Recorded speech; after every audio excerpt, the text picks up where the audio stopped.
اس وقت دنیا میں دو فتنے بہت عظیم ہیں اور بدقسمتی سے دونوں کو بڑا فروغ حاصل ہو رہا ہے، اور دونوں کا تعلق حضور صلی اللہ علیہ وسلم کی شخصیت سے ہے۔ ایک ہے ختم نبوت کی مہر توڑنے والا فتنہ، نئی نبوت کا دعویٰ۔ یہ ہمارے اس دور میں کچھ عرصے پہلے ایران میں ایک شخص بہاء اللہ اٹھا، اور بہائی آج بھی دنیا میں موجود ہے اور مسلمان ممالک میں موجود ہیں، اور ان کے جو ہے وہ اپنے دفاتر ہوتے ہیں، ان کے جو ہے لائبریریز ہوتی ہیں، ان کے ریڈنگ رومز ہوتے ہیں، اور ویسٹ میں تو بہت بہائی، یہاں تو آپ زیادہ واقف ہیں۔ لیکن اس کے بعد جو بہت بڑا فتنہ اس وقت ہے، جسے مسلسل فروغ حاصل ہو رہا ہے ابھی، اور اسے وہ اپنی صداقت کے دلیل کے طور پر استعمال کر رہے ہیں، کیونکہ پوری مغربی دنیا ان کے پشت پر ہے، وہ ہے قادیانیت کا فتنہ۔ پوری مغربی دنیا، آج آپ کو معلوم ہے پورا مغرب لفظ جہاد سے کانپتا ہے، جہاد کو گالی بنا دیا، جہادسٹ۔ یہ گویا کہ ان کے نزدیک کسی کو کنڈم کرنا ہو تو جہادسٹ ہے یہ، تو یہ جہاد، اس جہاد یعنی قتال کی نفی کی تھی غلام احمد قادیانی نے، اسی لیے انگریزوں کا چہیتا بنا تھا، اس لیے کہ ظاہر بات ہے کہ ہندوستان میں انگریز آ تو گیا تھا، لیکن اس نے یہ نوٹ کر لیا تھا کہ مسلمانوں کے اندر تو جراثیم موجود ہے بغاوت کے، مسلمانوں نے دل سے ہمیں تسلیم نہیں کیا، اس کی وجوہات تھی۔ ایک بات تو یہ تھی کہ مسلمانوں سے تو تم نے حکومت چھینی، ہندو تو پہلے مسلمان کا غلام تھا، اب تمہارا ہو گیا، تو ہندو کے لیے تو معاملہ چینج آف ماسٹرز کا تھا، آقا بدل گئے، یہ تو نہیں کہ وہ حاکم سے محکوم بنایا گیا،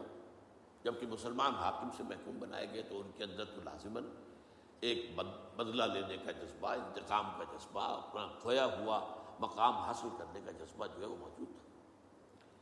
چنانچہ یہی وجہ ہے کہ حضرت سید احمد شہید بریلوی رحمۃ اللہ علیہ کی تحریک چلی، اگرچہ بہرحال مشیت ایز تھی اور کچھ ان کی بھی اجتہادی غلطی سے وہ ناکام ہو گئے، دنیاوی اعتبار سے بالا کوٹ میں شہید ہو گئے، لیکن یہ ہے کہ اس نے ایک سور پھونک دیا تھا مسلمانوں کے اندر جہاد کا۔ ان کے بعد بھی طویل عرصے تک اس علاقے کے اندر انگریزوں کے خلاف جو ہے وہ جہاد جاری رہا ہے، مسلسل جاری رہا ہے، اور اس کے بعد آپ کو معلوم ہے کتنے ہی علماء تھے جو پھانسی چڑھائے گئے ہیں، جن کو جو ہے کالا پانی بھیجا گیا ہے کہ علماء نے اس کو جو ہے دارالحرب قرار دے دیا، اور دارالحرب کے اندر رہتے ہوئے مسلمان کے لیے فرض ہوتا ہے کہ وہ اس دارالحرب کو جو دارالاسلام بنانے کی جد و جہد کرے۔ یہی وجہ ہے کہ 20ویں صدی کے آغاز تک بھی ہمیں سراغ ملتا ہے وہ ریشمی رومال کی تحریک۔ میرے نزدیک جو 14ویں صدی ہجری کے جو مجدد تھے حضرت شیخ الہند رحمۃ اللہ علیہ اسیر مالٹا، ان کی ریشمی رومال تحریک جو تھی وہ یہی تھی، ایک تدبیر تھی، بہرحال وہ نہیں چلی، ناکام ہو گئی، یہ دوسری بات ہے۔ تدبیر یہ تھی کہ ادھر ترکوں سے کہا جائے اس وقت تک ابھی خلافت عثمانیت باقی تھی، یہ تو 1924 میں ختم ہوئی ہے، اور یہ میں بات کر رہا ہوں 1915 کی، کہ وہاں کسی کو بھیجا جائے کہ ادھر سے ترک جو ہے وہ حملہ آور و افواج آئیں، اور ادھر افغانستان بھیجا جائے کسی کو، وہاں سے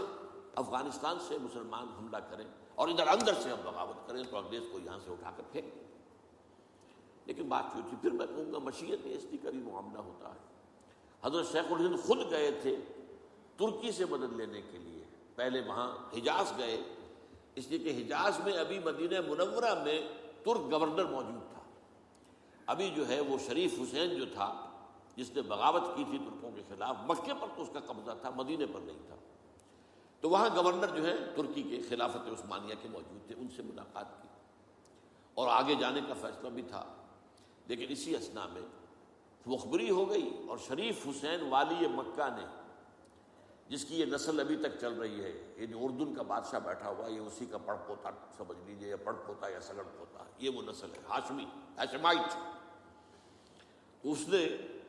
حضرت شیخ الہند کو گرفتار کر کے اور چاندی کی تشتری میں رکھ کر انگریز کو پیش کر دیا، یہ آپ کا باغی یہاں پر آ کر اور آپ کے خلاف سازشیں کر رہا ہے۔ اور دیکھیے انگریز انہیں کہاں لے گیا، مالٹا، میڈیٹرینین سی کا ایک جزیرہ، بحیرہ روم کا، آخر ہندوستان میں بھی تو واپس لا سکتا تھا، ہندوستان کی کسی جیل میں نہیں۔ اقبال کے نفس سے ہے لالے کی آگ تیز، ایسے غزل سرا کو چمن سے نکال دو، تو وہاں رکھا ہے انہیں 4 سال وہاں پر وہ، اور ٹی وی جو ہے وہ اپنی آخری حد کو پہنچی ہے تو چھوڑا ہے کہ ہماری اگر قید کے اندر یہ انتقال ہو گیا ان کا تو پھر طوفان اٹھ جائے گا۔ تو ایک فتنہ تو یہ ہے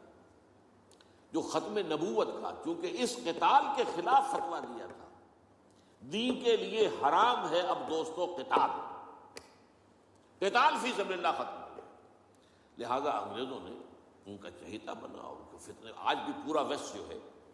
یورپ میں، امریکہ میں، انگلینڈ میں آج کل ان کا مرکز ہے،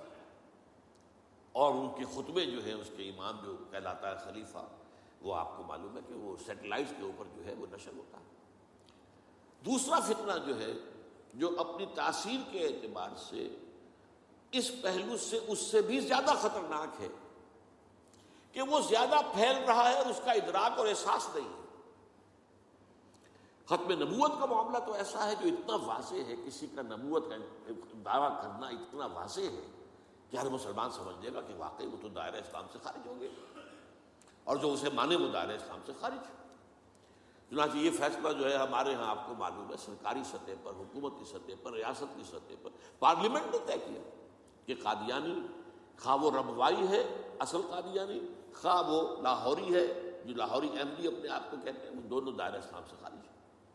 لیکن یہ دوسرا فتنہ وہ ہے کہ جو اندر ہی اندر جیسے دیمک جو ہے لکڑی کو کھا جاتی ہے، ان کا یہ فتنہ ہے انکار حدیث کا فتنہ۔ قرآن مانیں گے، قرآن کو سمجھیں گے، حدیث ہاں ٹھیک ہے، حدیث اپنی جگہ ہے، اس میں اخلاقی تعلیمات جو ہیں ان کو ہم سر سے سینے سے لگائیں گے، لیکن مطاع جو ہے حضور کی ذات صرف اپنے زمانے کے لیے تھی، بات کے لیے نہیں۔ میں نے جو آج آپ کو آیات سنائی تھی، قل اطیعوا اللہ واطیعوا الرسول، اے نبی کہہ دیجیے اطاعت کرو اللہ کی اور اطاعت کرو رسول کی صلی اللہ علیہ وسلم۔ فَإِن تَوَلَّوْا، پھر اے نبی اگر یہ پیٹھ موڑ لے، فَإِنَّمَا عَلَيْهِ مَا حُمِّلَ وَعَلَيْكُمْ مَا حُمِّلْتُمْ، تو ان سے کہہ دیجیے، انہیں یہ بات بتا دیجیے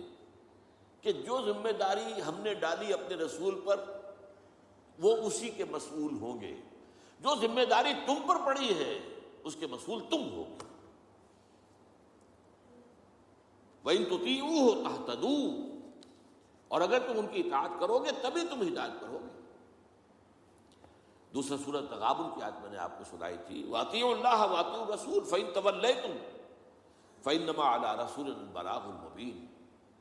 اطاعت کرو اللہ کی، اطاعت کرو رسول کی صلی اللہ علیہ وسلم۔ پھر اگر تم نے پیٹھ موڑ لی تو جان لو کہ ہمارے رسول پر تو صرف پہنچا دینے کی ذمہ داری تھی، آگے تم مسئول ہو کہ تم تک جو پہنچا دیا گیا تھا پیغام تم نے اسے قبول کیوں نہیں کیا۔ یہ جو اطاعت رسول ہے یہ دائمی ہے، یہ ایسا نہیں ہے کہ صرف حضور اس کے لیے الفاظ استعمال کر دیتے ہیں۔ وہ مرکز ملت اپنے دور میں اپنے زمانے میں مرکز ملت تھے محمد صلی اللہ علیہ وسلم، لہذا امیر جماعت کی حیثیت سے، امیر ملت کی حیثیت سے ان کا حکم مانا جانا ضروری تھا۔ لیکن آئندہ تو جو بھی امیر ہوگا، جو بھی مرکز ملت ہوگا، جو بھی حکومت بنے گی، جو بھی مسلمانوں میں حاکم ہوگا، ان کی اطاعت فرض ہے۔ اور یہ فتنہ اس تیزی سے پھیلا ہے، اس تیزی سے پھیلا ہے، اس لیے کہ شریعت کی بہت سی پابندیاں ان لوگوں نے اسی حوالے سے حدیث کو اٹھا کر پھینک دیا۔ پردہ کوئی شے نہیں ہے، کوئی خاص شے نہیں ہے، پردہ جو ہے یہ تو ایک خاص دور کا کلچر تھا بس۔ اب قرآن مجید کی آیات کی جو ہے وہ غلط تعویلیں کر رہے ہیں، ترجمے غلط کر رہے ہیں۔ اب عام آدمی جو ہے، عام جدید تعلیم یافتہ آدمی جو ہے، اسے کہاں عربی کا پتہ ہے، وہ اسے کہاں پتہ چلتا ہے کہ یہ جو آیت کا ترجمہ کیا جا رہا ہے یہ غلط کیا جا رہا ہے، ٹیڑھا کیا جا رہا ہے۔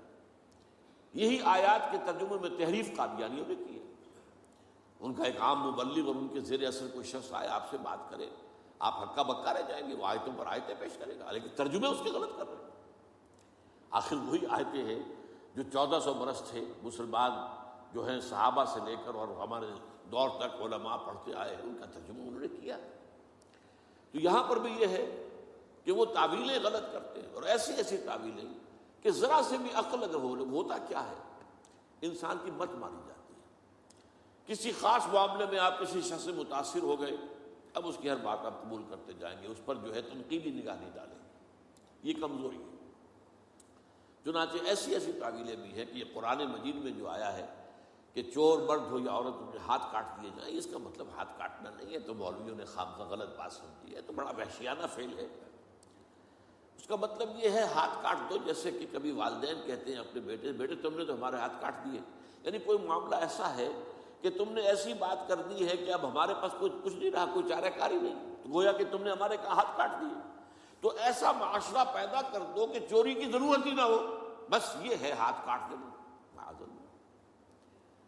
حالانکہ قرآن مجید اس کے بعد کہتا ہے جزاء لما کسبا نکالا من اللہ، یہ جو سزا ہے اللہ کی طرف سے اور ان کے کیے کا کرتوت کا بدلہ ہے، یہ بات کہی جا رہی ہے۔ تو یہ جو ہے ایسا نظام قائم کر دینا، یہ کوئی سزا ہے، یہ کوئی عبرت کی بات ہے، یہ تو بہت اچھی بات ہے۔ لیکن یہ کہ وہ لوگ جو پرویز غلام احمد پرویز، عجیب بات یہ ہے کہ پنجاب نے یہ دو غلام احمد پیدا کیے، غلام احمد قادیانی، غلام احمد پرویز، ایک نے مہر ختم نبوت کو توڑا اور ایک نے حدیث کے بارے میں اور مستقل طور پر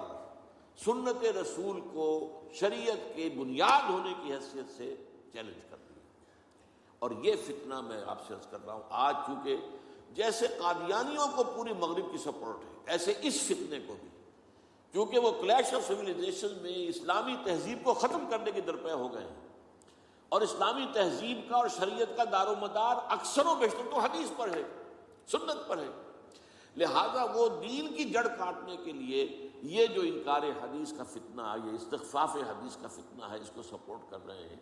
اور رینڈ کارپوریشن کی جو سفارشات ہیں ان میں شامل تھا یہ کہ ایسے ماڈرنسٹ کہ جو اسلام کی ایسی تعبیریں کریں جو ہماری تہذیب کے ساتھ مماثل ہو جائیں، تو ان کو سپورٹ کیا جائے اور انہیں خاص طور پر الیکٹرانک میڈیا پر انہیں ایکسپوجر دیا جائے، اور آج یہ ہو رہا ہے پاکستان میں بڑے پیمانے پر۔ تو یہ جو ہے اس اعتبار سے آج زیادہ ضرورت ہے کہ ہم حدیث نبوی کا مطالعہ کریں، تاکہ اس کی عظمت جو ہے